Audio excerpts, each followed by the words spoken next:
സകല സൃഷ്ടികൾക്കും കാരണഭൂതനായ പിതാവായ ദൈവത്തെ ഞാൻ വാഴ്ത്തുന്നു, സ്തുതിക്കുന്നു. സകല സൃഷ്ടികളുടെയും ആരംഭമായ ആമീൻ എന്ന പേരുള്ള നമ്മുടെ കർത്താവായ യേശുക്രിസ്തുവിന്റെ നാമത്തിൽ ക്രിസ്തീയ വന്ദനങ്ങൾ ഏവർക്കും ആദരവോടെ അറിയിക്കും. പിന്നെയും ഒരു ആഴ്ച ദൈവം നമുക്ക് ഒരുമിച്ച് കൂടി വന്ന് ദൈവത്തിന്റെ വചനം പഠിക്കുവാനായിട്ട് നൽകിയല്ലോ. ഇതുവരെയും ദൈവം നമുക്ക് ചെയ്തിട്ടുള്ള എല്ലാ നന്മകൾക്കായിട്ടും ഉപകാരങ്ങൾക്കായിട്ടും കർത്താവിനെ വാഴ്ത്തുകയും സ്തുതിക്കുകയും ചെയ്യുന്നു. ദുഃഖത്തിലും സങ്കടത്തിലും ഒക്കെ ആയിരിക്കുന്നവരെ ദൈവം ആശ്വസിപ്പിക്കട്ടെ. അതാതിടങ്ങളിൽ ദൈവത്തിന്റെ സംരക്ഷണം നമുക്കെല്ലാവർക്കും ദൈവം നൽകി തരട്ടെ എന്ന് കർത്താവിൽ ആഗ്രഹിക്കുക. വെളിപ്പാട് പുസ്തകം 19-ാമത്തെ അധ്യായത്തിൽ 7, 8, 9 വാക്യങ്ങളിലാണ് നാം ഇപ്പോൾ നിൽക്കുന്നത്. കുഞ്ഞാടിന്റെ കല്യാണവുമായി ബന്ധപ്പെട്ട ചിന്തകളാണല്ലോ നമ്മളിപ്പോൾ പങ്കുവെച്ചുകൊണ്ടിരിക്കുന്നത്. കുഞ്ഞാടിന്റെ കല്യാണം വന്നുവല്ലോ. 4-ാമത്തെ ഹല്ലേലൂയ ഗീതമാണ് നാം 6-ാം വാക്യം മുതൽ കാണുന്നത്. വളരെ ഉച്ച സ്വരത്തിലുള്ള, പൂർണ്ണ ഹൃദയത്തോടെയുള്ള, വളരെ സന്തോഷത്തിമിർപ്പിൽ ദൈവത്തെ സ്തുതിക്കുന്ന സ്വർഗവാസികളുടെ ഒരവസ്ഥയാണ് നാം അവിടെ കണ്ടുകൊണ്ടിരുന്നത്. ഏറ്റവും ഒടുവിലായി അവർ ദൈവത്തെ സ്തുതിക്കുന്നത്, ആർത്ത് ഘോഷിക്കുന്നത് കുഞ്ഞാടിന്റെ കല്യാണം വന്നു എന്നതിനാലാണ്. അവിടെ 2 പ്രധാനപ്പെട്ട സന്തോഷങ്ങൾ ഉണ്ട്. ഒന്ന്, കുഞ്ഞാടിന്റെ കല്യാണം വന്നു എന്നുള്ളതാണ്. അതിൽ മറ്റൊരു സന്തോഷം നാം കാണുന്നു, കാന്തയും തന്നെ താൻ ഒരുക്കിയിരിക്കുന്നു. കുഞ്ഞാടിന്റെ കല്യാണം വന്നു. കുഞ്ഞാടിന്റെ കല്യാണം കാന്തനും കാന്തയുമായിട്ടുള്ള ഒത്തുചേരലാണ്. അപ്പോൾ തന്നെ എടുത്തു പറയുന്ന കാര്യം, കുഞ്ഞാടിന്റെ കാന്ത തന്നെ താൻ ഒരുക്കിയിരിക്കുന്നു. അവൾക്ക് ശുദ്ധവും ശുഭ്രവുമായ വസ്ത്രം ധരിപ്പാൻ കൃപ ലഭിച്ചിരിക്കുന്നു. ഇവിടെ കാന്തയുടെ തയ്യാറെടുപ്പ്, കാന്തയുടെ ഒരുക്കം, അവൾക്ക് ലഭിച്ച കൃപ, ഇതെല്ലാം തന്നെ കുഞ്ഞാടിന്റെ കല്യാണ സന്തോഷത്തിന് ആക്കം കൂട്ടുന്ന കാര്യങ്ങളാണ്. കുഞ്ഞാടിന്റെ കല്യാണത്തിന്റെ സന്തോഷത്തിന് കൂടുതൽ ആർജവം, ഊർജം, തീവ്രത പകരുന്ന ഘടകങ്ങളാണ്. സ്തോത്രം. ഇപ്പൊ കുഞ്ഞാടിന്റെ കല്യാണവുമായി ബന്ധപ്പെട്ട യഹൂദ സംസ്കാരം അനുസരിച്ചുള്ള കാര്യങ്ങൾ നമ്മൾ കഴിഞ്ഞ ദിവസങ്ങളിൽ നോക്കുകയായിരുന്നുവല്ലോ, പഠിക്കുകയായിരുന്നുവല്ലോ.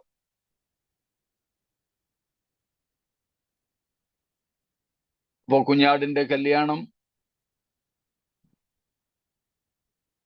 അതിന്റെ 3 ഘട്ടങ്ങൾ,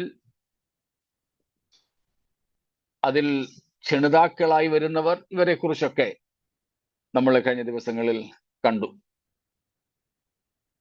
ഒന്നും കൂടെ നമുക്ക് അതിന്റെ 7, 8 വാക്യങ്ങൾ വായിക്കാം. ഉല്ലസിച്ച് അവന്റെ മഹത്വം കൊടുക്കുക. കുഞ്ഞാടിന്റെ കല്യാണം വന്നുവല്ലോ. അവന്റെ കാന്തയിൽ തന്നെത്താൻ ഒരുക്കിയിരിക്കുന്നു. അവൾക്ക് ശുദ്ധവും ശുഭ്രവുമായ വിശേഷ വസ്ത്രം ധരിപ്പാൻ കൃപ ലഭിച്ചിരിക്കുന്നു. ആ വിശേഷ വസ്ത്രം വിശുദ്ധന്മാരുടെ നീതി പ്രവൃത്തികൾ തന്നെ. നാം സന്തോഷിച്ച് ഉല്ലസിച്ച് അവന് മഹത്വം കൊടുക്കുക. കാരണം പറയുകയാണ്, കുഞ്ഞാടിന്റെ കല്യാണം വന്നുവല്ലോ. സ്തോത്രം.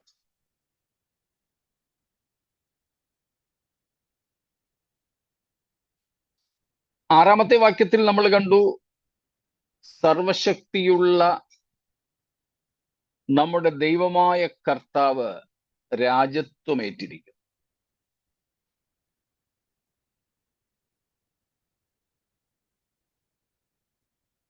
നമ്മുടെ ദൈവത്തിന്, നമ്മുടെ കർത്താവിന് കൊടുത്തിരിക്കുന്ന ഒരു വിശേഷപ്പെട്ട പേരാണ് ഇവിടെ സർവശക്തി ഉള്ള കർത്താവ്.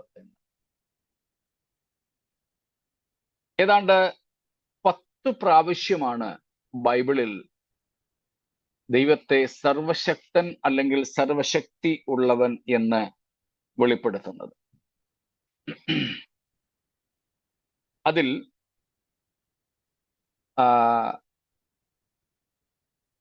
എല്ലാം ഏതാണ്ട് വിശേഷപ്പെട്ട് പുതിയ നിയമത്തിൽ. അപ്പം പുതിയ നിയമത്തിൽ സർവശക്തൻ എന്ന പദം, ബൈബിളിൽ മൊത്തമല്ല, പുതിയ നിയമത്തിൽ സർവശക്തൻ എന്ന പദം 10 പ്രാവശ്യമാണുള്ളത്. അതിൽ ഒന്ന് പഴയ നിയമ ഉദ്ധരണിയാണ്. 2 കൊരിന്ത്യ ലേഖനം 6:17 വാക്യത്തിൽ നാം കാണുന്നത്, 2 Corinthians 6:17, നാം അവിടെ കാണുന്ന സർവശക്തൻ അത് പഴയ നിയമ ഉദ്ധരണിയാണ്. ബാക്കിയുള്ള 9 പ്രയോഗങ്ങളും വെളിപ്പാട് പുസ്തകത്തിലാണ് ഉള്ളത്. In the new testament, Almighty is mentioned 10 times, and one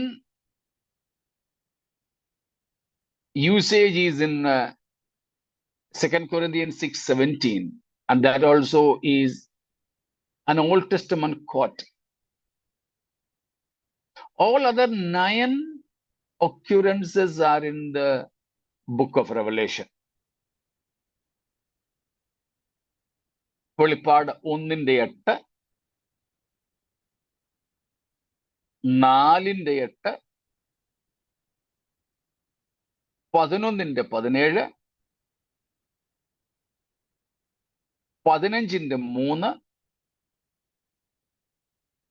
15:3, 17:7-14, പിന്നെ ഇവിടെ 19:6-15, 21:22. ഒന്നുകൂടെ ഞാൻ പറയാം. Revelation chapter 1 verse 8, 4 verse 8, 11 verse 17, 15:3,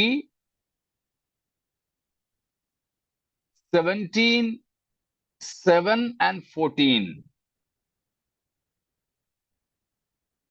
19:6 and 15,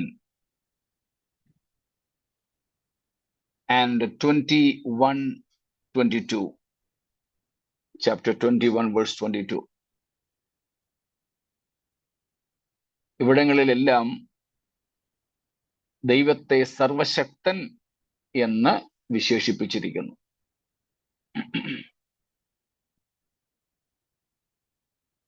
സർവശക്തിയുള്ള നമ്മുടെ ദൈവമായ കർത്താവ് രാജത്വമേറ്റിരിക്കുന്നതോടനുബന്ധിച്ച് കുഞ്ഞാടിന്റെ കല്യാണം വന്ന സന്തോഷവും കൂടെ.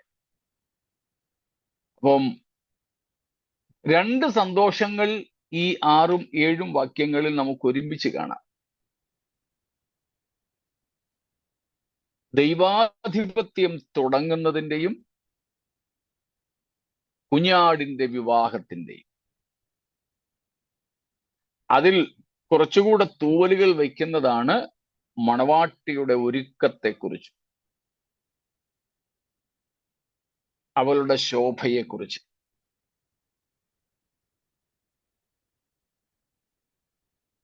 കാരണം മിക്ക വിവാഹങ്ങളിലും മുഖ്യ ആകർഷണം, രണ്ടുപേരും ഇല്ലാതെ വിവാഹം നടക്കത്തില്ലെങ്കിലും മുഖ്യ ആകർഷണം എല്ലാവരുടെയും കണ്ണുകൾ പതിയുന്നതും മണവാട്ടിയിലാണ്.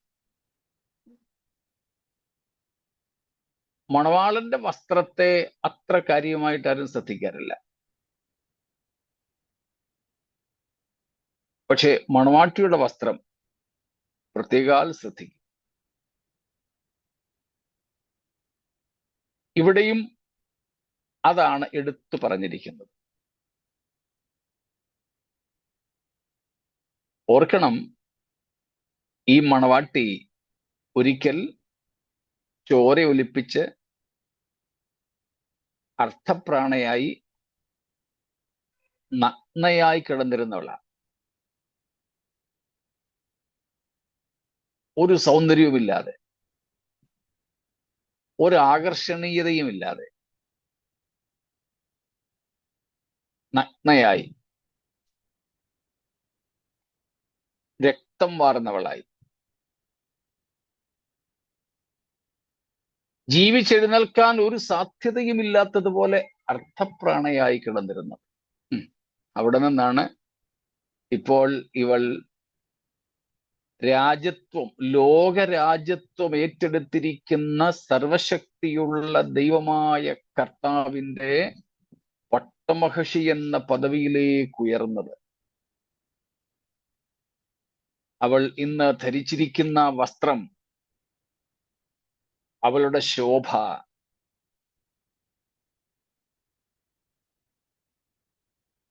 നമ്മൾ പാട്ടിലൊക്കെ പാടുന്നത് പോലെയും ശലോമോൻ പറഞ്ഞതുപോലെയും ഉലക കൊടുംവയിൽ കൊണ്ടതിനാൽ ഇരുൾ നിറമായി എനിക്കെങ്കിലും താൻ തള്ളുകില്ലെന്നെ തിരുകൃപയാൽ. അതെ, ഉലക കൊടുംവയിൽ കൊണ്ട് നിറമൊക്കെ മങ്ങി ആയിരുന്ന ഒരു മണവാട്ടി, ഒരു പെൺകുട്ടി.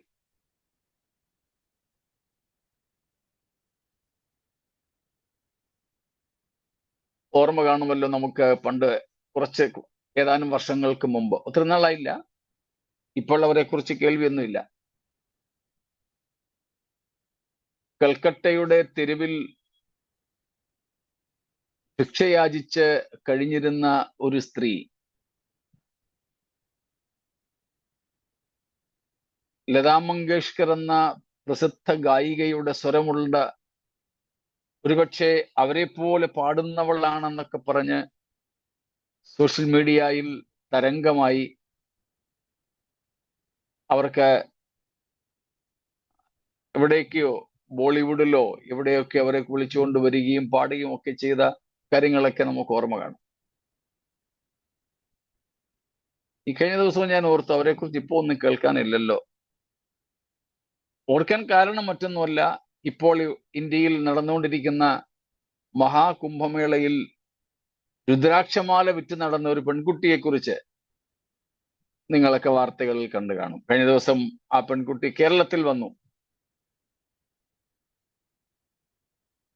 ഒരു സ്വർണ വ്യാപാരശാലയുടെ ഉദ്ഘാടനമൊക്കെ നിർവഹിച്ചു. എവിടെ കിടന്നിരുന്നവൾ ഇപ്പോൾ എവിടെയായിരിക്കുന്നു? അപ്പോൾ ആ വാർത്തയൊക്കെ വായിച്ചപ്പോഴാണ് ഞാൻ മറ്റേ ആ സ്ത്രീയുടെ കാര്യം ഓർത്തത്. ഒരുപക്ഷെ ഈ പെൺകുട്ടിക്ക് ഇനിയും സിനിമയിലൊക്കെ അവസരം കിട്ടി വലിയ ആളായി തീർന്നേക്കാം, പ്രായവും കൂടെ കുറവായതുകൊണ്ടും ഒക്കെ. അങ്ങനെയെങ്ങാനും ഈ കുട്ടി ഇപ്പോൾ തന്നെ കുടുംബമായിട്ട് അല്പസ്വല്പം റേഷനരിക്കുള്ള കാര്യങ്ങളൊക്കെ ചെയ്തു നടന്ന കുട്ടിക്ക് ഇപ്പോൾ തന്നെ കിട്ടിയിരിക്കുന്ന ഈ കാര്യം ആദ്യമായിട്ട് ഫ്ലൈറ്റിൽ കയറിയതും ഒക്കെ പത്രക്കാരും വലിയകാരുമായിട്ട് എഴുതി വിടുകയൊക്കെ ചെയ്തിരുന്നു. അതൊക്കെ വലിയ ഭാഗ്യമായി അവരോ അല്ലെങ്കിൽ അവരുമായി ബന്ധപ്പെട്ടവരോ ഒക്കെ കരുതുന്നുണ്ടാകാം. എന്നാൽ അങ്ങനെയൊന്നും ഇവരെയൊക്കെ ഉയർത്തിയെടുക്കാൻ കുറഞ്ഞപക്ഷം ഇവരിലൊക്കെ എന്തെങ്കിലും കഴിവുകൾ ഉണ്ടായിരുന്നിരിക്കാം. ആരോടെങ്കിലും, പ്രശസ്തരായ ആരോടെങ്കിലും ഒക്കെയുള്ള സാമ്യമാണ് ഇവരെയൊക്കെ ഉയർത്തിക്കൊണ്ടുവന്നത്. കൽക്കട്ടയിലെ ആ സ്ത്രീക്കായിരുന്നെങ്കിൽ അവരുടെ സ്വരമാധുരിയായിരുന്നു. ഈ പെൺകുട്ടിക്ക് അവളുടെ സൗന്ദര്യവും അവളുടെ കണ്ണുകളും ഒക്കെയായിരുന്നു. എന്നാൽ ഈ കുഞ്ഞാടിന്റെ കാന്തയായ ദൈവസഭയ്ക്ക് ഇങ്ങനെ എന്തെങ്കിലും അവകാശപ്പെടാനുണ്ടായിരുന്നു? ഇല്ല. യാതൊന്നും.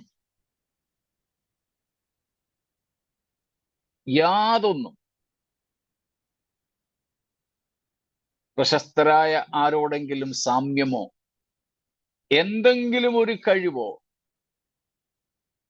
യാതൊന്നും അവകാശപ്പെടുവാൻ ഇല്ലാതിരുന്ന, ആർക്കും ഒരു കണ്ണിനും ദയ തോന്നാതിരുന്ന, പത്രോസിന്റെ ഭാഷയിൽ ജീവനില്ലാത്ത കല്ലുകളായിരുന്ന, കാട്ടുകല്ലുകളായിരുന്ന, പൗലോസിന്റെ ഭാഷയിൽ റോമാലേഖനം 11 പറയുന്നത് പോലെ കാട്ടൊലിവിന്റെ ശാഖകളായിരുന്ന ദൈവത്തിന്റെ സഭ, അവളെ സ്നേഹിച്ച, അവൾക്ക് വേണ്ടി തന്നെത്താൻ ഏൽപ്പിച്ചു കൊടുത്ത ഒരു ആത്മമണവാളൻ. സ്തോത്രം. മണവാളന് അവളോട് തോന്നിയ സ്നേഹം എന്നല്ലാതെ മറ്റൊന്നും അവകാശപ്പെടുവാൻ ഇല്ലാത്ത ഒരു മണവാട്ടി. ഇവിടെ അവൾ ശോഭാ പരിപൂർണയായി നിൽക്കുകയാണ്. 45-ാം സങ്കീർത്തനത്തിലൊക്കെ നമ്മൾ കല്യാണത്തിന് വായിക്കുന്നത് പോലെ. സ്തോത്രം. അത് ഈ വിവാഹത്തിന്, അതിൻ്റെ സന്തോഷ തിമിർപ്പിന് ആക്കം കൂട്ടുകയാണ്. സ്തോത്രം. അപ്പം അതാണ് നാം സന്തോഷിച്ച് ഉല്ലസിച്ച് അവന് മഹത്വം കൊടുക്കുക. അസ്ക്രൈബ് ഹിം ഗ്ലോറി, മഹത്വം കൊടുക്കുക. കാരണം കുഞ്ഞാടിന്റെ കല്യാണം വന്നുവല്ലോ. അവന്റെ കാന്തയും തന്നെ താൻ ഒരുക്കിയിരിക്കുന്നു. ഇതുവരെ നമ്മൾ ചിന്തിച്ച കാര്യങ്ങളിൽ എന്തെങ്കിലും വിശദീകരണങ്ങൾ ആവശ്യമെങ്കിൽ ചോദിച്ചാട്ടെ. ഇല്ലെങ്കിൽ നമുക്ക് ആ 7-ാം വാക്യത്തിന്റെ അവസാന ഭാഗങ്ങളിലേക്ക് പോകാം. ഫാസ്റ്റ് റെഫറൻസ് 17-ന്റെ 7-ഉം 14-ഉം ആണോ പറഞ്ഞേ?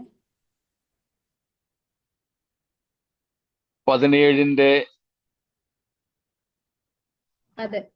അതെ, അത് 16-ആന്ന് തോന്നുന്നു. 16-ന്റെ 7-ഉം 14-ഉം. ഒന്ന് വായിച്ചോളൂ. 16-ന്റെ 7-ലാ സർവശക്തിയുള്ള ദൈവമായ കർത്താവേ, നിന്റെ ന്യായവിധികൾ സത്യവും നീതിയും ഉള്ളവ എന്ന് പറയുന്നു. ഓക്കെ. 14-ാം വാക്യമോ? സർവശക്തനായ ദൈവത്തിന്റെ മഹാദിവസത്തിലെ യുദ്ധത്തിന് കൂട്ടിച്ചേർപ്പാൻ അത്ഭുതങ്ങൾ ചെയ്തുകൊണ്ടെന്നുള്ള വാക്യം 16.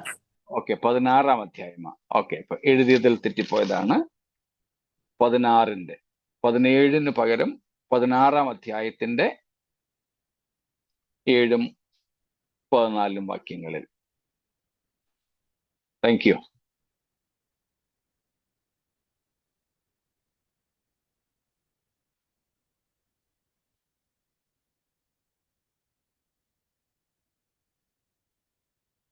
മറ്റെന്തെങ്കിലും? ഇംഗ്ലീഷ് ബൈബിളിൽ 2 Corinthians 6:18. Okay okay okay. മലയാളത്തിൽ എനിക്കൊന്ന് 18 ഇല്ലെന്നല്ലേ? മലയാളത്തിൽ 18 വാക്യങ്ങളുണ്ടോ? ഇല്ല, 17. 17 വരെയുള്ളൂ. പുതിയ പ്രിന്റിൽ ഒരുപക്ഷെ കണ്ടേക്കും. ഇംഗ്ലീഷിൽ ഓക്കെ, ഇംഗ്ലീഷിൽ എഴുതുന്നവർ അത് 18 ആക്കിക്കോണേ.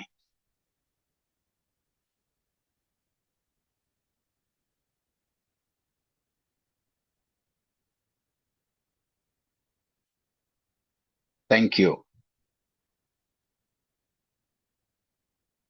ശരി, മറ്റൊന്നും ഇല്ലെങ്കിൽ നമുക്ക്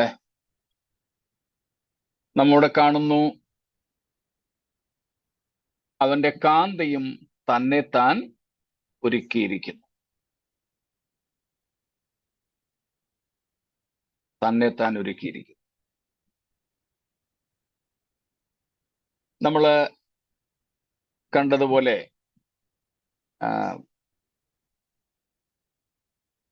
അല്ലെ, ഞാനിപ്പോ പറഞ്ഞതുപോലെ സോങ് ഓഫ് സോങ്സ് ഉത്തമഗീതം 8-ാം അധ്യായത്തിന്റെ 5-ാമത്തെ വാക്യത്തിലും, ഉത്തമഗീതം സഭയെക്കുറിച്ചൊന്നും പറഞ്ഞിരിക്കുന്നതല്ല കേട്ടോ, പക്ഷെ നമ്മളോട് ഒരു ഉദാഹരണം എടുക്കുന്നതേ ഉള്ളൂ. എടുത്തെങ്കിൽ ഒന്ന് വായിച്ചോളൂ.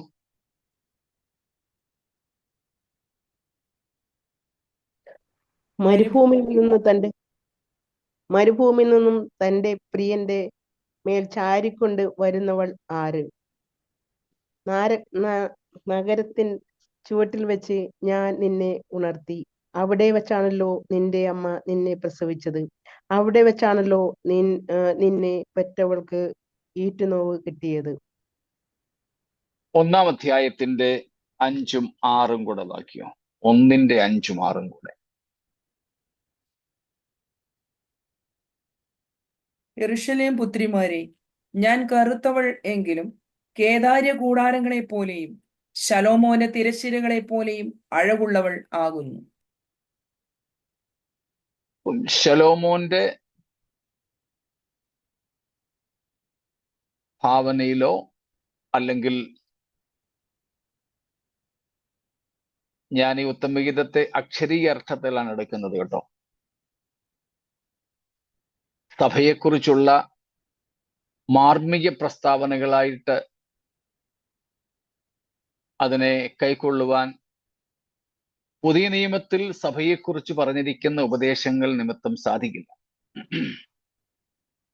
കാരണം സഭ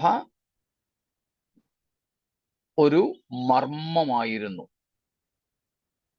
ആർക്കും വെളിപ്പെടുത്തിയിട്ടില്ല. എഫേസ്യ ലേഖനം 3-ാം അധ്യായത്തിലും കൊലോസ്യ ലേഖനത്തിലും നാം അങ്ങനെയാണ് കാണുന്നത്. സഭയെക്കുറിച്ചുള്ള ആദ്യ വെളിപ്പാട് ദൈവം കൊടുക്കുന്നത് അപ്പോസ്തോലന്മാർക്കും പ്രവാചകന്മാർക്കുമാണ്. എഫേസ്യ ലേഖനം അനുസരിച്ച്, അല്ലെ കൊലോസ്യ ലേഖനം അനുസരിച്ച് അപ്പോസ്തോലന്മാർക്കും പ്രവാചകന്മാർക്കും. പഴയ നിയമ പ്രവാചകന്മാരല്ല, പുതിയ നിയമ പ്രവാചകന്മാർ. മത്തായി 16-ാം അധ്യായത്തിലാണ് സഭയെക്കുറിച്ചുള്ള ആദ്യ വെളിപ്പാട്. വേറെ ആർക്കും അത് വെളിപ്പെട്ടിരുന്നില്ല. അതുകൊണ്ടാണ് ഞാൻ അങ്ങനെ പറഞ്ഞത്. എന്നാൽ നമുക്കിവിടെ ഉദാഹരണമായിട്ടെടുക്കാം. ഇത് യഹൂദന്മാർ അവരുടെ വിവാഹങ്ങളിൽ വായിക്കാറുണ്ടായിരുന്ന, വിവാഹങ്ങളിൽ പാടാറുണ്ടായിരുന്ന ഒരു ഗീതമാണ്, അക്ഷരീയമായിട്ട് തന്നെ അർത്ഥത്തിൽ. അത് ദൈവശ്വാസീയമാണോ എന്ന് ചോദിച്ചാൽ അതെ. അതിൽ അശ്ലീലതകൾ ഒന്നുമില്ല. ദൈവം തന്റെ ജനത്തിന് വിവാഹത്തെ അനുവദിച്ചിരിക്കുന്നത് പോലെ അതുമായി അനുബന്ധമായ കാര്യങ്ങൾ അനുവദിച്ചു എന്നേ ഉള്ളൂ. പോട്ടെ, അതല്ല നമ്മുടെ വിഷയം. ഇവിടെ നമ്മൾ സാധാരണ ശൂനേംകാരത്തി എന്ന് വിളിക്കുന്ന പെൺകുട്ടിയെ കുറിച്ചുള്ള പരാമർശങ്ങളാണ്. നാരകത്തിൻ ചുവട്ടിൽ വെച്ച് അമ്മ പ്രസവിച്ചിട്ടിരുന്ന അതേ അവസ്ഥയിൽ ഈ പെൺകുട്ടിയെ കണ്ടു, അവളോട് ഇഷ്ടം തോന്നി, ഏതുമില്ലാത്ത അവസ്ഥകളിലും അവളെ ഇഷ്ടപ്പെട്ടു.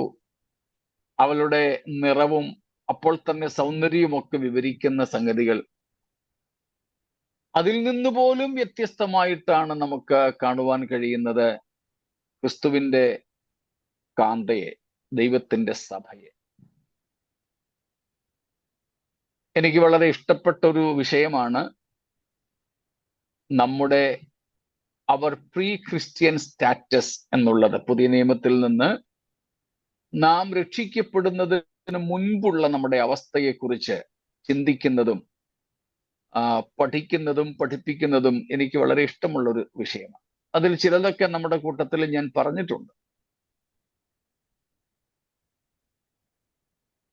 റോമാലേഖനം 5-ാം അധ്യായത്തിൽ, എഫേസ് ലേഖനം 2-ാം അധ്യായത്തിൽ, അങ്ങനെ പോകുന്നു. അത്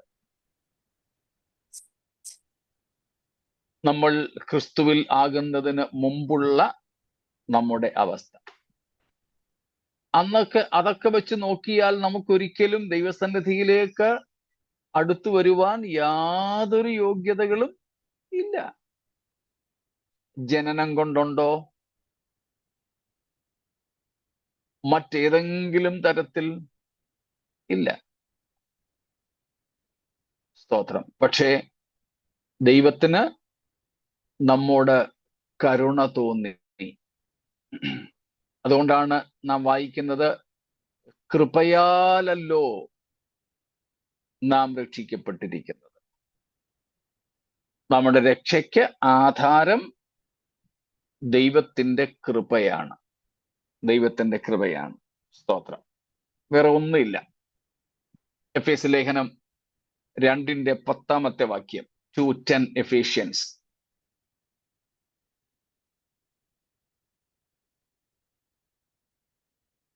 നാം അവന്റെ കൈപ്പണിയായി സൽപ്രവൃത്തികൾക്കായിട്ട് ക്രിസ്തു യേശുവിൽ ശിക്ഷിക്കപ്പെട്ടവരാകുന്നു. നാം ചെയ്തു പോരേണ്ടതിന് ദൈവം അവ മുന്നൊരുക്കിയിരിക്കുന്നു.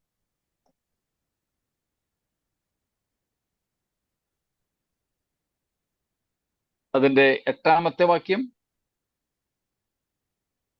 കൃപയാലല്ലോ നിങ്ങൾ വിശ്വാസം മൂലം രക്ഷിക്കപ്പെട്ടിരിക്കുന്നത്, അതിനും നിങ്ങൾ കാരണമല്ല. നിങ്ങൾ വിശ്വാസം മൂലം രക്ഷിക്കപ്പെട്ടിരിക്കുന്നത്, അതിനും നമ്മുടെ പ്രവർത്തികളോ നമ്മുടെ നീതിയോ ഒന്നും കാരണമല്ല.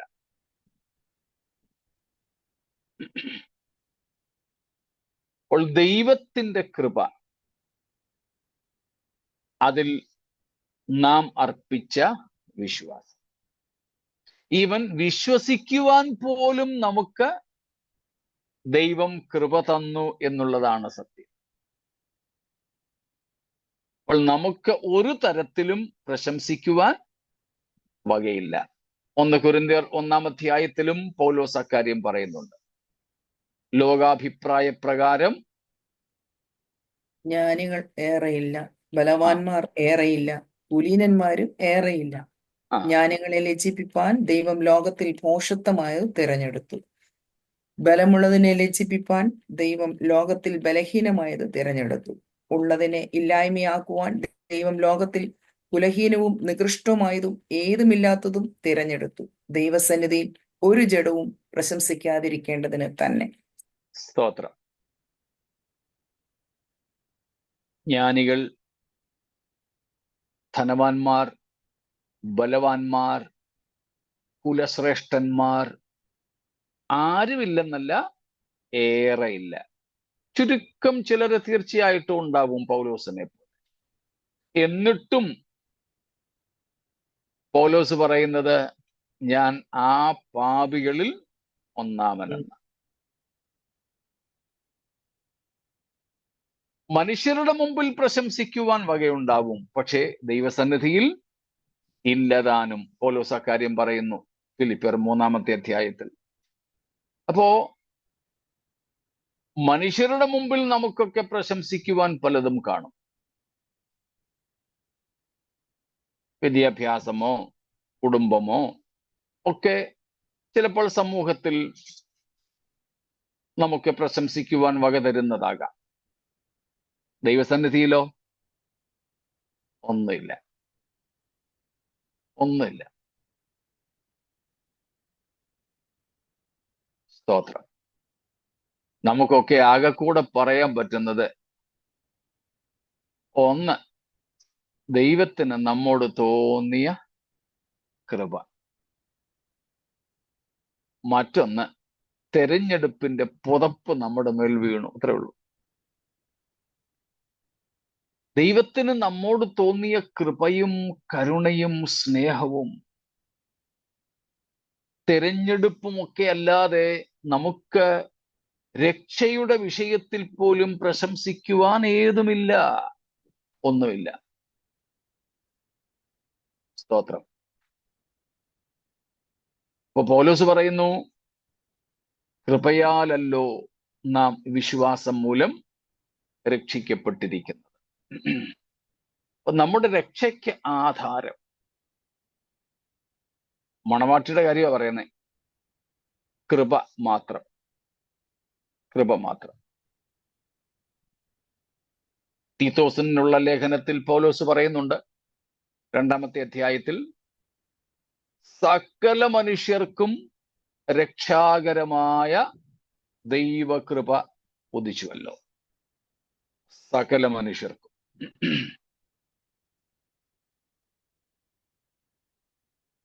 അപ്പോൾ അങ്ങനെ കൃപയാൽ രക്ഷിക്കപ്പെട്ടവരാണ് നാം. കൃപയാൽ. റോമലേഖനം 3-ാം അധ്യായം 24 മുതലുള്ള വാക്യങ്ങളിൽ നമ്മൾ വായിക്കുന്നു, സൗജന്യമായി നീതീകരിക്കപ്പെട്ടവരാണ്. കൃപയാൽ രക്ഷിക്കപ്പെട്ടവർ. We are saved by faith and by the grace. Ephesians 2:8 നമ്മൾ വായിച്ചു, കൃപയാൽ, by grace. Titus 2:11 following, 10 following, there also grace, saving grace. And in Romans 3:24 following, we are justified freely. സൗജന്യമായി നീതീകരിക്കപ്പെട്ടവരാണ്. സ്തോത്രം. സൗജന്യമായി നീതീകരിക്കപ്പെട്ടവർ. അപ്പോൾ അങ്ങനെ നമുക്ക് യാതൊരു വിധമായ അടിസ്ഥാന യോഗ്യതകളും ഇല്ലാതെ കൃപ കൊണ്ട് സൗജന്യമായി നീതീകരിക്കപ്പെട്ടവർ, രക്ഷിക്കപ്പെട്ടവർ, തെരഞ്ഞെടുക്കപ്പെട്ടവരാണ്. സ്തോത്രം. യാതൊരു വിധമായ നീതിയും ഇല്ലാത്തവർ, യാതൊരു നീതിയും ഇല്ലാത്തവർ, അതിന് യാതൊരു യോഗ്യതകളും ഇല്ലാത്തവർ.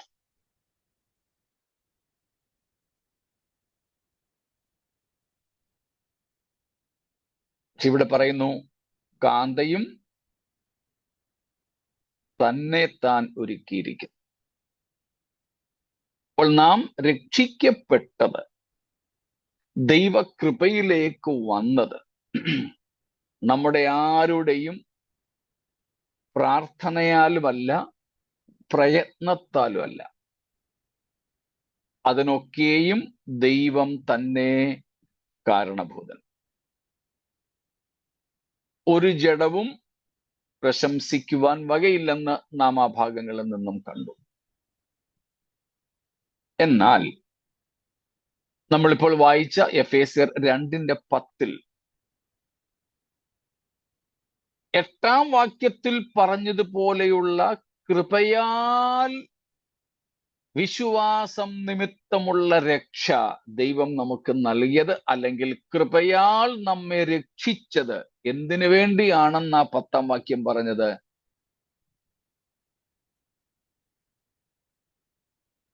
ഉടന്നു വന്നു, സൽപ്രവർത്തിക്കായിട്ട്. സൽപ്രവർത്തികൾക്കായി. സൽപ്രവർത്തികൾക്കായി. ഇവിടെ നമ്മൾ പഠിച്ചിട്ടുണ്ടെങ്കിലും ഈ വിഷയത്തോടനുബന്ധിച്ച് ആവർത്തിക്കുന്നു, നാം സൽപ്രവർത്തികളാൽ രക്ഷിക്കപ്പെട്ടവർ അല്ല, എന്നാൽ സൽപ്രവർത്തികൾക്കായി രക്ഷിക്കപ്പെട്ടവരാണ്. ഓർക്കണം, we are saved not by good works or righteousness or righteous works, but we are saved for good works or charity or righteous works. യാതൊരു പുണ്യപ്രവർത്തികളാലും യാതൊരു നീതിപ്രവർത്തികളാലും രക്ഷിക്കപ്പെടുവാൻ കഴിയുകയില്ല, രക്ഷിക്കപ്പെട്ടവരുമല്ല നമ്മൾ. റോമാലേഖനം തന്നെ 3:27 നമ്മൾ വായിച്ചിട്ടുണ്ട്. നീതീകരണം ഏത് മാർഗത്താൽ? കർമ്മമാർഗത്താലാണോ? ഒരിക്കലും അല്ല. പിന്നെ ഏത് മാർഗത്താൽ? വിശ്വാസ മാർഗം. അപ്പം അവിടെ എല്ലാം പറയുന്നത് കർമ്മമാർഗങ്ങളാൽ എന്തെങ്കിലുമൊക്കെ ചെയ്ത് എന്തെങ്കിലുമൊക്കെ കൊടുത്ത് ഒരുവനും രക്ഷിക്കപ്പെടാൻ കഴിയില്ല. രക്ഷ പൂർണ്ണമായും കാൽവരി ക്രൂശിൽ ദൈവം വെളിപ്പെടുത്തിയ ദൈവകൃപയാലാണ്. അതാണ് തീത്തോസിനുള്ള ലേഖനത്തിൽ പൗലോസ് പറഞ്ഞത്, സകല മനുഷ്യർക്കും രക്ഷാകരമായ ദൈവകൃപ ഉദിച്ചുവല്ലോ. യേശു ക്രിസ്തുവിനെ കുറിച്ചാണ്, ക്രിസ്തുവിന്റെ ക്രൂശ് മരണത്തെ കുറിച്ചാണ്. സകല മനുഷ്യർക്കും രക്ഷാകരമായ ദൈവകൃപ.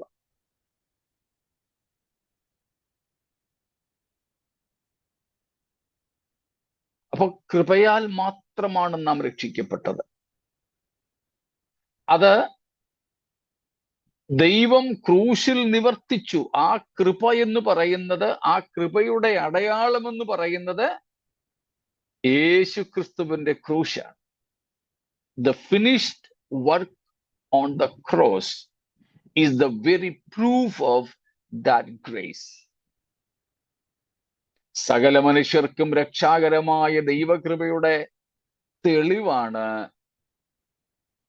നമ്മുടെ എല്ലാവരുടെയും രക്ഷയ്ക്ക് വേണ്ടതെല്ലാം നിവർത്തിച്ച യേശു ക്രിസ്തുവിന്റെ ക്രൂശ്. അവൻ ആ ക്രൂശിൽ പാപത്തിന് പരിഹാരം വരുത്തിയെന്ന് എബ്രായർ 1:4 നമ്മൾ വായിക്കുന്നു. പാപത്തിന് പരിഹാരം വരുത്തിയ ശേഷം മഹിമയുടെ വലത്തുഭാഗത്ത് പോയിരുന്നു. അപ്പോൾ ദൈവകൃപ, ക്രൂശിൽ ക്രിസ്തു ചെയ്ത പ്രവൃത്തി, the redemptive finished work of Jesus on the cross, ക്രൂശിൽ യേശു ക്രിസ്തു നിവർത്തിച്ച, പൂർത്തീകരിച്ച രക്ഷണ്യ പ്രവൃത്തിയാൽ മാത്രമാണ് നമുക്ക് രക്ഷ.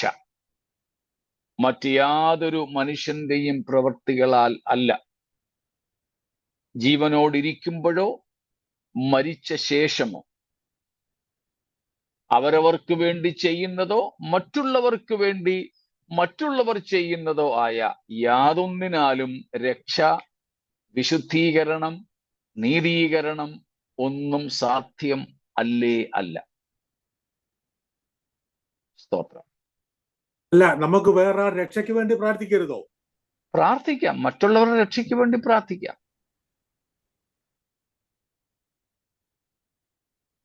അത് ചെയ്യണം. കർത്താവ് തന്നെ പറഞ്ഞിട്ടുണ്ടല്ലോ,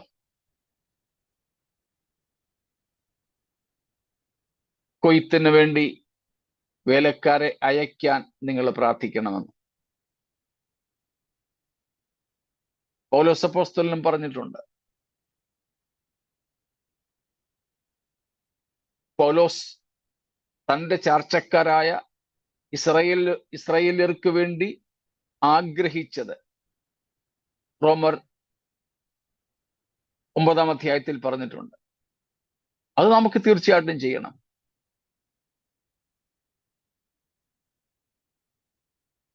എന്നാൽ പറഞ്ഞത് നമ്മൾ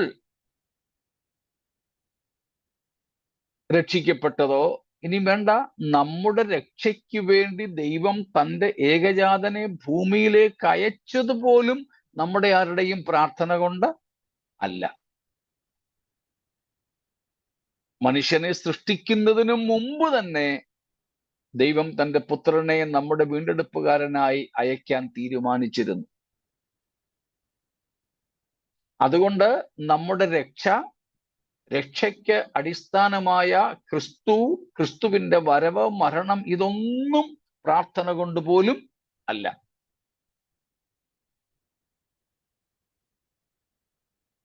രക്ഷയ്ക്ക് ഏക അടിസ്ഥാനം ദൈവത്തിന്റെ കൃപയാണ്. അതിന്റെ പൂർണ്ണ തെളിവ് ക്രൂശാണ്. അതിലൂടെ സൗജന്യമായിട്ടാണ് നമ്മെ നീതീകരിക്കുന്നത്.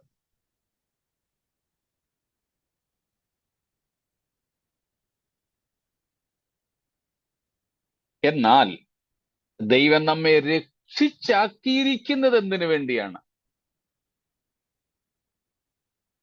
സൽപ്രവൃത്തികൾക്കായി. അപ്പോൾ സൽപ്രവൃത്തികൾ രക്ഷയ്ക്ക് കാരണമല്ല, രക്ഷിക്കപ്പെട്ടു എന്നതിന്റെ ബാഹ്യമായ തെളിവാണ്.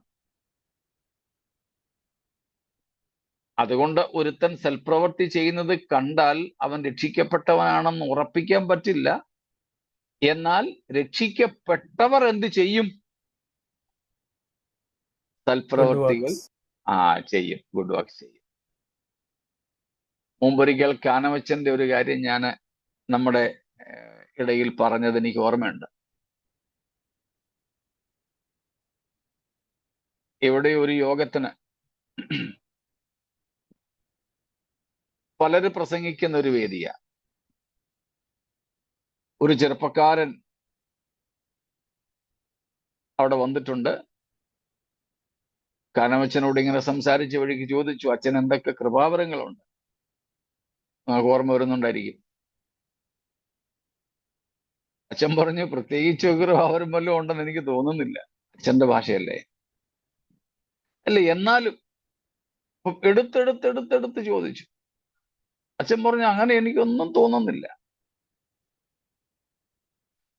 അദ്ദേഹം ചോദ്യം നിർത്തിപ്പോ അങ്ങോട്ട് ചോദിച്ചു, അല്ല ബ്രദറിന് എനിക്കെല്ലാ കൃപാവരങ്ങളും ഉണ്ടെന്ന് പറഞ്ഞു. അച്ഛൻ വിടുവോ? ചോദിച്ച് ചോദ്യം മുറുകുന്നു എന്ന് വന്നപ്പോൾ അദ്ദേഹം പറഞ്ഞു, ഒരെണ്ണ ഇല്ലെന്ന്, ബാക്കിയെല്ലാം ഉണ്ട്. അപ്പൊ ഏതാ ഇല്ലാത്തതെന്ന് ചോദിച്ചപ്പോൾ പറഞ്ഞു, നന്മ ചെയ്യാനുള്ള വരമില്ല, ബാക്കിയെല്ലാം ഉണ്ട്. പലരും രക്ഷിക്കപ്പെട്ടു എന്ന് പറയും, പക്ഷേ നമ്മുടെ ഭാഷയിൽ പറഞ്ഞാൽ അറുത്ത കൈക്ക് ഉപ്പ് തേക്കത്തില്ല. സഭയ്ക്കകത്ത് ഈ കഴിഞ്ഞിടയ്ക്ക് എൻ്റെ ഒരു സ്നേഹിതനായ ദൈവദാസൻ തന്റെ സഭയിൽ പ്രസംഗിച്ചു എന്നോട് പറഞ്ഞു. ചിലരുണ്ട് ഭയങ്കര ആത്മീയരാ. സ്തോത്രകാഴ്ച ഇപ്പോഴും ഇടുന്നത് നാണയത്തുട്ടുകളാണ്.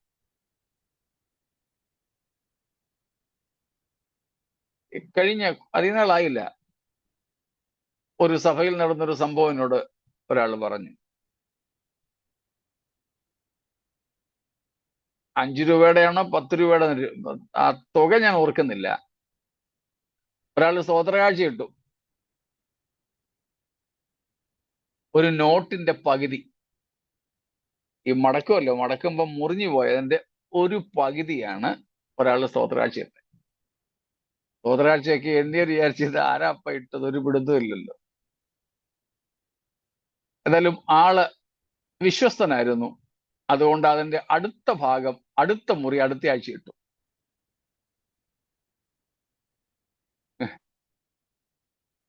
എങ്ങനെയുണ്ട്? ഭയങ്കര ആത്മീയരായ ഒത്തിരി പേരെ എനിക്കറിയാം. ഭയങ്കര പ്രാർത്ഥനയും ചിലരാണെങ്കിൽ ഭയങ്കര സുവിശേഷീകരണവും ഉപവാസവും ഒക്കെ ഉണ്ട്. പക്ഷേ സ്തോത്രകാഴ്ച പാത്രത്തിലോട്ട് ഈ പറഞ്ഞതുപോലെ കർത്താവിന്റെ വേലയ്ക്ക് വേണ്ടി കൊടുക്കത്തില്ല. ദൈവത്തിന്റെ സഭയിൽ കഷ്ടപ്പെടുന്നവരെ കണ്ടാലും ഗവനിക്കത്തില്ല. തങ്ങളുടെ സഭയിൽ ശുശ്രൂഷിക്കുന്ന ദൈവദാസന്മാർ പട്ടിണി കിടന്നാലും അവരെ ഒന്ന് പരിഗണിക്കത്തില്ല. ഭയങ്കര ആത്മീയരാണെന്നാ പറയുന്നത്. പക്ഷെ ഇത് യോജിച്ചു പോകുന്ന കാര്യമല്ല. തെറ്റിദ്ധരിക്കല്ലേ പ്ലീസ്. ഞാൻ സ്തോത്രാഴ്ചയ്ക്ക് വേണ്ടെന്നും പറയല്ല. എന്നാൽ യാഥാർത്ഥ്യ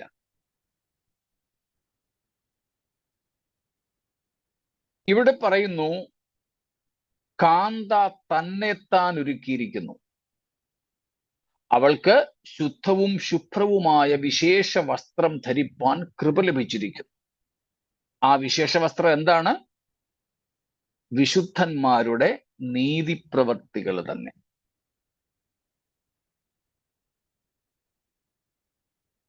ഇത് നമുക്കൊരു വെല്ലുവിളിയാകട്ടെ. രക്ഷിക്കപ്പെടാൻ വേണ്ടി അല്ല, രക്ഷിക്കപ്പെട്ടതുകൊണ്ട് നാം നീതിപ്രവർത്തികൾ ചെയ്യുന്നവരായിരിക്കണം. രക്ഷിക്കപ്പെട്ട ഒരുത്തന് സ്വാർത്ഥനായിരിക്കാൻ കഴിയില്ല.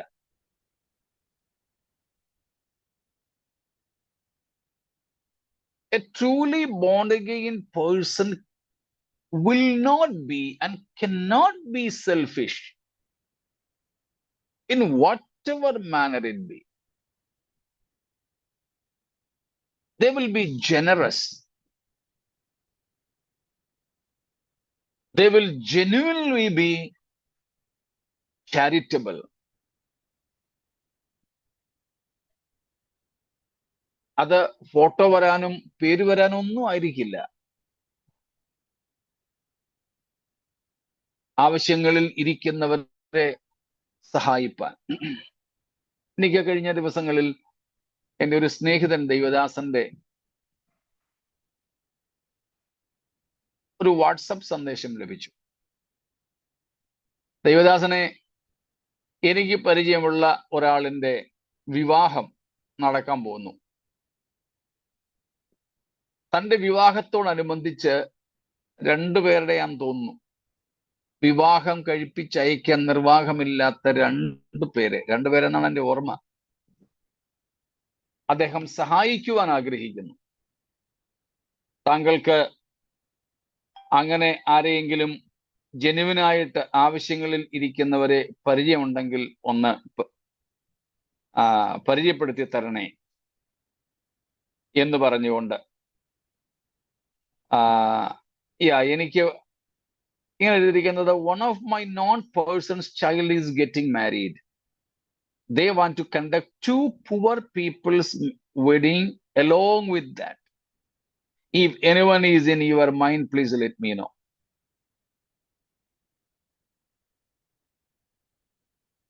അങ്ങനെ നിങ്ങൾക്ക് ആർക്കെങ്കിലും ഓർമ്മയുണ്ടെങ്കിൽ എന്നോടൊന്ന് പറഞ്ഞേക്കണേ, ഞാൻ അവരോട് പറയാം. ജെനുവിൻ ആയിരിക്കണം എന്നേ ഉള്ളൂ.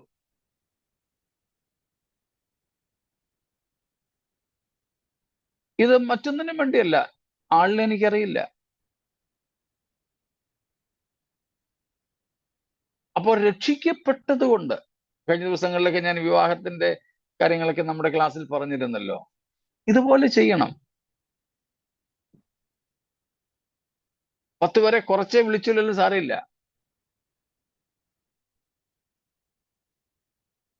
നമുക്കത് മറ്റുള്ളവരുടെ സഹായത്തിന് വേണ്ടിയിട്ട് ഉപയോഗിക്കാം.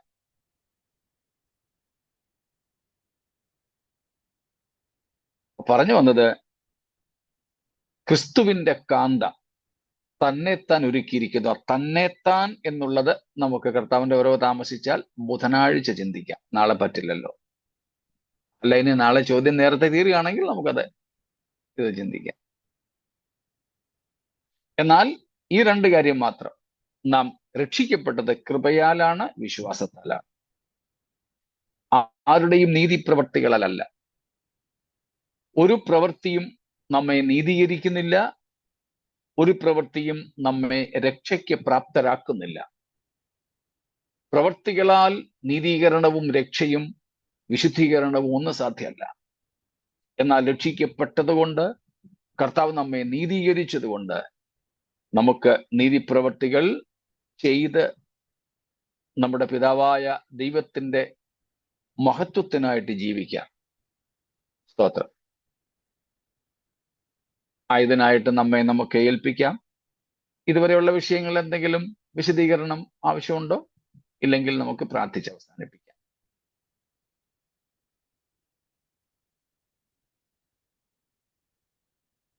ഒന്നുമില്ല എന്ന് കരുതുന്നു. എങ്കിൽ നമുക്ക് നമ്മെ തന്നെ ഒരുക്കാം. കാന്ത തന്നെത്താൻ ഒരുക്കി, നമുക്ക് തന്നെ ഒരുക്കിക്കൊണ്ട് നമ്മുടെ കർത്താവിന്റെ വരവിനായി ആ വിശുദ്ധ വിവാഹത്തിനായിട്ട് ഒരുങ്ങാം. ദൈവം നമ്മെ ഈ വചനങ്ങളാൽ അനുഗ്രഹിക്കുമാറാകട്ടെ.